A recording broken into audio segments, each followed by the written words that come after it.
So on the 84 so far today, we've put new valve cover gaskets in. We shorten the oil fill. We swap sides with that so you get the valve covers in the right orientation. We got a new vacuum block right there to go to the I think that's tight. brake booster. We got the power steering belt on, just put the alternator belt on. We got the wiring done for the starter so the key works. Start this by the key now. We got a few more things. The wire for the choke. So that's gonna go under here. That had to have power all the time. Then we got we got new battery cables. Not cables, but terminals. Gotta put that on still. We got this side on. We got the throttle linkage and the throttle cable all in. There's the brake booster valve. We got a bunch of wiring cleaned up over here. It's not so much trash. So we're just working down to the actual wires over here. This one actually goes way over here to the water gauge, water temperature. And then we got a few more we got to work out. So we're still working on it. Figuring it out.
So now the 84 is running with no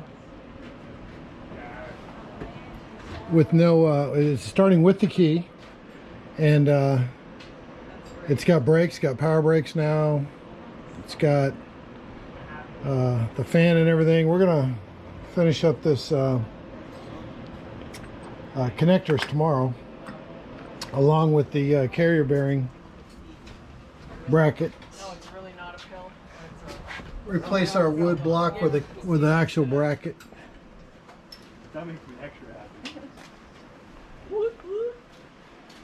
We got the lights. The dash even does it normally. That's the sound you want to hear. Battery gauge is working. So we're getting closer, a lot closer. Once we get that carrier bearing done, we can put the bed back on. And then it'll be actually drivable once we get the lights in the back going. But we're doing all right. Tony got it to idle at 500 RPM. Haven't tried it in gear yet though, but that's a different topic. So we're doing pretty good.